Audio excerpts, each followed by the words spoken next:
Hello दोस्तों, welcome to sleepy classes. ये video सभी स्टूडेंट्स के लिए नहीं है। ये वीडियो केवल उन्हीं स्टूडेंट्स के लिए है जिन्हें लगता है कि प्रीलिम्स एक बैरियर की तरह एक्ट करता है, प्रीलिम्स एक दीवार की तरह खड़ा है जिसे पार नहीं किया जा पा रहा रैंक तक पहुंचने के लिए। क्योंकि अगर आपने अपना सिलेबस एक बार पढ़ लिया है, डिटेल में प्रिपेयर कर लिया है and prelims seems like a barrier, then prelims की तैयारी को शुरू करने का समय आ गया है। लेकिन ओनली इफ आपने एक बार जो है डिटेल में सारा सिलेबस जो है गो थ्रू कर लिया है, रैंडमली शुरू नहीं करेंगे। तभी मैं कह रही हूं ये वीडियो केवल उन एस्पिरेंट्स के लिए है जिन्होंने एक बार पूरा सिलेबस पढ़ लिया है या पहले कभी पढ़ा है और प्रीलिम्स हमेशा से एक बैरियर की तरह रहा है सिलेक्शन के सामने। आइडिया सिंपल है, एक बेसिक रोड मैप बना लेते हैं कि किस तरह से अपनी प्रीलिम्स की प्रिपरेशन को जल्दी शुरू करें, एक एज ले ओवर एवरीबडी एल्स। ना, इसका कतई ये मतलब नहीं है कि आपका जो प्लान है अपनी प्रिपरेशन के लिए उसको हम बदल दें, नहीं। कई बार देखा जाता है कि स्टूडेंट्स दिसंबर तक मेंस के लिए प्रिपेयर करते हैं एंड जनवरी से प्रीलिम्स की तैयारी करते हैं। लेकिन वो स्टूडेंट्स जिन्हें लगता है कि हमें और तैयारी की जरूरत है और मेहनत की जरूरत है और रिगरस प्रिपरेशन सिस्टम की जरूरत है और जल्दी तैयारी शुरू करना चाहते हैं, this video is for you. Let's start in सितंबर। 5 महीने आराम से पढ़ाई करते हैं, टेस्टिंग करते हैं, बिल्ड करते हैं फाउंडेशन को। Then February onwards absolutely testing analysis पर फोकस करेंगे ना। ये पूरा सिस्टम इसीलिए डिजाइन हो रहा है और इसका समय भी जो है प्रिपेयर करने का बहुत ज्यादा जो है टाइमलाइन हमने ज्यादा रखी है। उसका कारण क्या है? सो दैट बाय दिसंबर आप अपना बाकी जो प्लान है, लेट्स से आप ऑप्शनल को मल्टीपल टाइम्स रिवाइज करना चाहते हैं तो उन चीजों के साथ साथ इसे बिल्ड कर, राइट। तो बेसिक आइडिया क्या होगा, जैन एंड तक हम सिलेबस को कवर करेंगे, टेस्टिंग करेंगे, है ना। एंड उसके बाद जो है February ऑनवर्ड्स एक पूरी टेस्ट सीरीज को अटेम्प्ट करेंगे, उसका एनालिसिस जरूर करेंगे। अगर मैं आपको एक बिग पिक्चर दिखाने की कोशिश करूं, 2 क्लियर फेजेस में आपकी प्रिपरेशन रहेगी, फेज 1 एंड फेज 2। जनवरी तक कंटेंट, कंसेप्ट बिल्डिंग, इवन जो आपके टॉपिक वाइज एमसीक्यू अगर आपके पास अवेलेबल है तो उनको भी सॉल्व करते रहिए, राइट। होलिस्टिक कंटेंट प्रिपेयर कीजिए। अगर आपको टॉपिक वाइज एमसीक्यूज हैं आपके पास, उनको प्रिपेयर कीजिए। जो हम एक नोट मेकिंग करते हैं प्रीलिम्स के लिए, उस प्रोसेस को भी पैरेलली रन कीजिए। ऑफ कोर्स बैचेस में तो जैसे मैं हमेशा कहती हूं कि हम even last minute revision notes भी बना के देते हैं, सो दैट जो आप समय नोट मेकिंग में यूटिलाइज कर रहे हैं उसको आप पढ़ाई और रिवीजन में यूटिलाइज करें। बैचेस में तो आप देखोगे कि हम डेली प्रैक्टिस वर्कबुक भी प्रोवाइड करते हैं।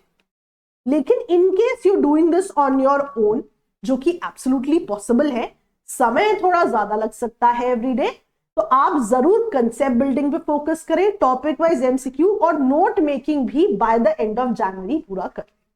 February से रिगरस टेस्टिंग और रिवीजन पर हमारा फोकस रहेगा। फॉर एग्जाम्पल आप देख सकते हैं सितंबर में आप पॉलिटी ज्योग्राफी कर सकते हैं, आप चाहे तो इस स्लाइड का स्क्रीनशॉट ले लें। अक्टूबर में आप मॉडर्न हिस्ट्री इकोनॉमी कर सकते हैं। नवंबर में एनवायरमेंट एसएनटी, दिसंबर में ancient medieval art and culture और आईआर का जो प्रीलिम्स का कंपोनेंट रहता है। उसके बाद जनवरी में जो भी आपके करंट अपडेट्स पेंडिंग हो, ये मैं पेंडिंग क्यों कह रही, बिकॉज व्हेन आई से एनवायरमेंट, मेरी एक्सपेक्टेशन है कि जो भी आप मंथली कंपाइलेशन से प्रिपेयर कर रहे हैं, जब आप एनवायरमेंट पढ़ें तो आपके पास जो भी मंथली कंपाइलेशंस हैं उनमें एनवायरमेंट का कंपोनेंट आप कवर कर ले, right. Gone are the days जब हम बेसिक और करंट अपडेट्स को अलग अलग समय पे पढ़ते थे, नहीं, now everything is one single subject. तो जो भी दिसंबर के बाद आपके करंट अफेयर्स पेंडिंग रह गए हैं, जैन में आपने वो पूरे करने हैं। और पीवाईक्यूज जो स्लीपी क्लासेस हर साल प्रीवियस ईयर क्वेश्चंस के मैराथन यूट्यूब पे करता है, वो यहां शुरू हो जाते हैं। वो जरूर देखिए, आप देखेंगे आपकी प्रिपरेशन एक्सपोनेंशियली जो है लेवल बढ़ जाए। फेब्रुअरी ऑनवर्ड्स आपने एब्सोल्युटली टेस्टिंग करनी है। टेस्टिंग में ना कभी भी ऐसा नहीं करना कि सबसे पहले ही फुल लेंथ टेस्ट जो यूपीएससी पैटर्न पे होता है जिसमें मल्टीपल सब्जेक्ट्स होते हैं वो सॉल्व करे। नहीं, आपको पहले सेक्शनल टेस्ट सॉल्व करना है। लेट्स से एनवायरनमेंट का, लेट्स से मैं आपको बताती हूँ स्लीपी क्लासेस की टेस्ट सीरीज में हम कैसे करते हैं। 100 क्वेश्चंस के ही पहले फंडामेंटल टेस्ट होते हैं, फिर आप देखोगे रिवीजन टेस्ट भी होते हैं, राइट। अलॉन्ग विद दैट आप देखोगे आपके एडवांस टेस्ट भी होंगे। तो कभी ऐसा नहीं करना कि पहले ही एडवांस टेस्ट दे, स्टार्ट लेवल बाय लेवल आपको प्रिपेयर करना है। तो फेब ऑनवर्ड्स ना आपको एब्सोल्युटली टेस्ट सीरीज पर फोकस करना है। ऐसा नहीं कि आप रिवीजन नहीं करेंगे, डेफिनेटली करेंगे जो आपने पहले पढ़ लिया है, लेकिन वी हैव टू इंश्योर कि बाय जैन एंड आपका एब्सोल्युटली एक बार कंटेंट पढ़ के टॉपिक वाइज PYQ करके टॉपिक वाइज MCQ सॉल्व करके खत्म हो गया हो, सो दैट हमारी फाउंडेशन बहुत बढ़िया है। उसके बाद हमारा ऑल्दो प्राइमरी फोकस टेस्टिंग है, लेकिन जैसे जैसे टेस्ट आएंगे आप कंटेंट को रिवाइज भी करना शुरू कर सकते, राइट। तो इसका आप चाहे तो स्क्रीनशॉट ले लीजिए सो दैट आपको एक बेसिक आइडिया हो जाए कि आपने किस महीने में क्या प्रिपेयर करना है। नेक्स्ट अगर हम बात करें आपका वीकली लर्निंग साइकिल क्या होगा। देखो, मंडे टू फ्राइडे अगर आप सेल्फ स्टडी कर रहे हो, ऑफ कोर्स मैं आपको बैच के बारे में भी बताऊंगी। यदि आप सेल्फ स्टडी कर रहे हो, मंडे टू फ्राइडे आप पढ़ाई करो, है ना, सेल्फ स्टडी कर रहे हो, क्लासेस कर रहे हो, नोट्स बनाओ, प्रीवियस ईयर क्वेश्चन करो, टॉपिक वाइज MCQ सॉल्व करो। This happens from Monday to Friday. Saturday revise everything and Sunday आपने एक वीकली असेसमेंट टेस्ट देना है। और ना बेसिक रूल पता है क्या है, no topic is completed until you can answer questions on this. मान लीजिए आपने पढ़ लिया, आपने पढ़ के एक बार जो खत्म कर दिया उसको आपने कंप्लीशन नहीं मानना। जब तक आपने टेस्टिंग नहीं की है आपने मानना ही नहीं है कि टॉपिक कंप्लीटेड नहीं। बैच के बारे में भी मैं आपको बताऊंगी, वहां पे तो हम डेली प्रैक्टिस बुकलेट देते हैं, but if you're doing this on your own, please follow this weekly learning cycle so that Monday to Friday आपकी majority reading हो और Saturday Sunday आप revision और testing पर focus करें। So by January आपका content majority complete होना चाहिए। Why am I saying 100%? कि जो भी बेसिक जनवरी एंड तक आपसे एक्सपेक्टेड है वो आपने कवर कर लिया हो। ऑफ कोर्स करंट अपडेट्स तो लेटर कवर होती रहेंगी। PYQs सॉल्व किए होने चाहिए। आप चाहे तो स्लीपी के प्रीवियस या क्वेश्चंस के मैराथन्स को देख लीजिए यूट्यूब पे। टॉपिक वाइज प्रैक्टिस टेस्ट हुए होने चाहिए, जैसे हमने देखा Saturday Sunday revision and testing है, वो करंट अफेयर्स कवर होने चाहिए जो आपके रेलेवेंट हैं तब तक। तो revision, current updates, even notes भी बने होने चाहिए। इस तरह की प्रिपरेशन है। 5 महीने क्यों दे रहे हैं हम इसे? बिकॉज आपसे एक्सपेक्टेशन है कि बाय दैट टाइम आपके शॉर्ट नोट्स भी बने हुए हो यदि आप प्रीलिम्स की प्रिपरेशन कर रहे हैं, सो दैट जब आप अप्रैल मई में जाएं तो उन शॉर्ट नोट्स से क्विकली रिवाइज कर लें। यही वो लास्ट मिनट रिवीजन शीट्स होती हैं जो हम अपने बैचेस में देते हैं। चलिए फेज 2 में नाउ वी टेस्ट। 5 महीने आपने नॉलेज बिल्ड किया है, now can you convert that knowledge into marks. तो जो भी टेस्ट सीरीज आप अटेम्प्ट करें, ऑफ कोर्स यदि आप स्लीपी क्लासेस से जुड़ते हैं we will also give you access to our test series, but let's say अगर आपके पास कोई और टेस्ट सीरीज भी है तो आपको फरवरी से मई तक उस पर काम करना है। एंड केवल टेस्ट लिखना इंपॉर्टेंट नहीं है, आपकी रियल लर्निंग होती है आफ्टर द टेस्ट। आपने सवालों को 4 कैटेगरीज में डिवाइड करना है। ये एनालिसिस बहुत इंपॉर्टेंट है। मान लो कोई सवाल बिल्कुल करेक्ट था, आप पूरा सर्टन हो उसके बारे में, सवाल अटेम्प्ट किया, मार्क्स मिले, मूव ऑन।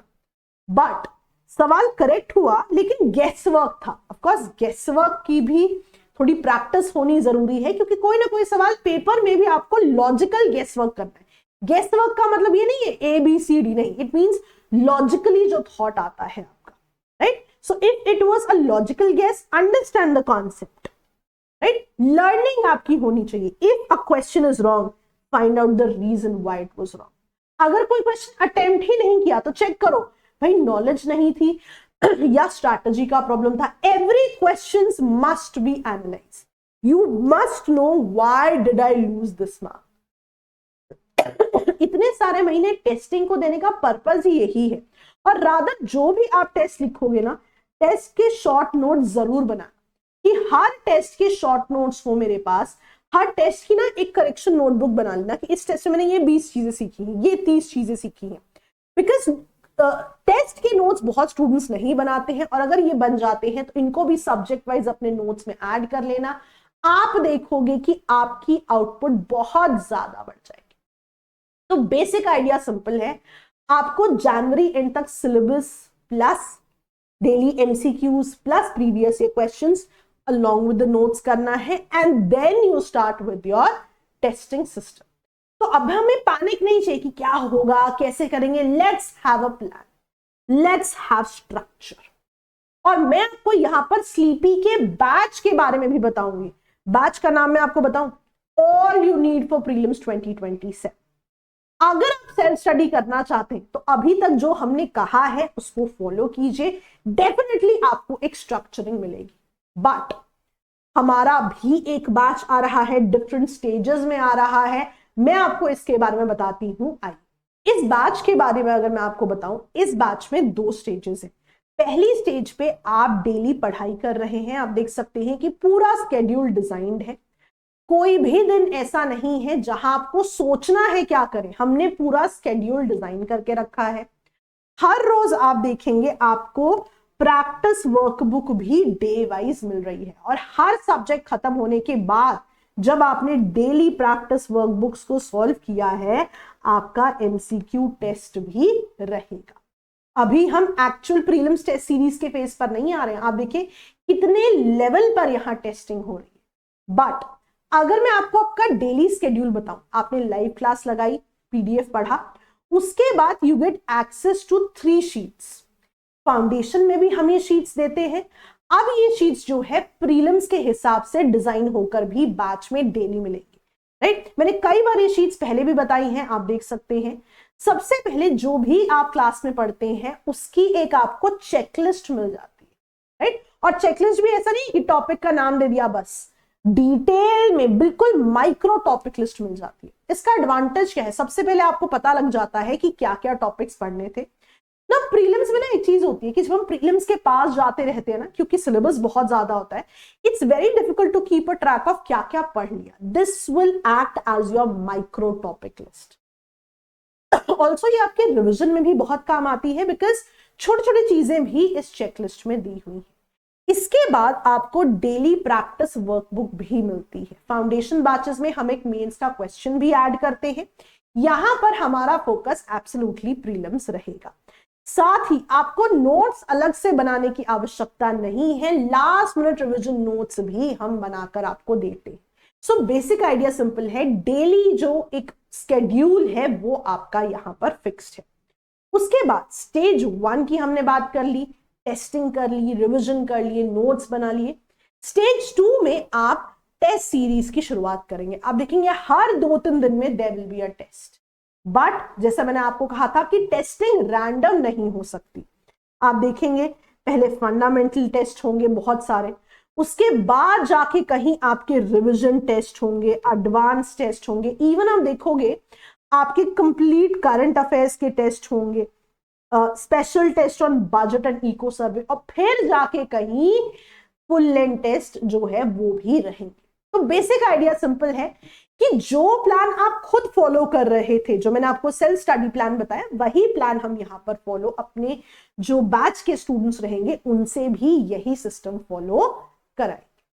तो आइडिया सिंपल है, डेली शीट्स मिलेंगी, डेली आपको टेस्ट मिलेंगे। जनवरी के बाद आपके प्रीलिम्स के टेस्ट भी शुरू होंगे। इतनी बढ़िया पढ़ाई करनी है, इतनी बढ़िया पढ़ाई करनी है कि डेफिनेटली जो गोल है वो अचीव। तो ये बैच हमारा 15 सितंबर से शुरू हो रहा है। जैसा मैंने कहा कि स्टेज 1 में फाउंडेशन बिल्ड करेंगे, complete static current affairs, 3 power sheets daily मिलेंगी, target sheets, practice workbook, last minute revision sheets, है ना। आप देखेंगे हर सब्जेक्ट के बाद आपके टेस्ट भी रहेंगे और 1:1 मेंटरशिप भी रहेगी। उसके बाद स्टेज 2 रिगरस टेस्टिंग, हर 2 से 3 दिन में आप देखोगे आपके टेस्ट रहेंगे। पूरी की पूरी प्रीलिम्स टेस्ट सीरीज की तरह इसे रन करेंगे along with mentorship. Basic idea simple है, प्रीलिम्स मुश्किल होता जा रहा है, प्रिपरेशन और करनी पड़ेगी और कॉम्प्रिहेंसिव करनी पड़ेगी और टेस्टिंग करनी पड़ेगी, इसीलिए ये प्रोग्राम डिजाइन किया गया है। This is all you need for prelims 2027। तो जरूर इस बैच को कंसिडर करें। Best of luck.